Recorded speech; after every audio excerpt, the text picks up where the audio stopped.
生意兴隆，一路长虹。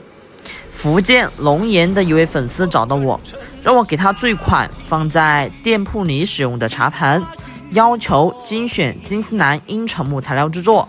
茶盘上以神龙为主题设计，左边雕刻龙尾，右边雕刻龙首，首尾相应，寓生意兴隆，一路长虹。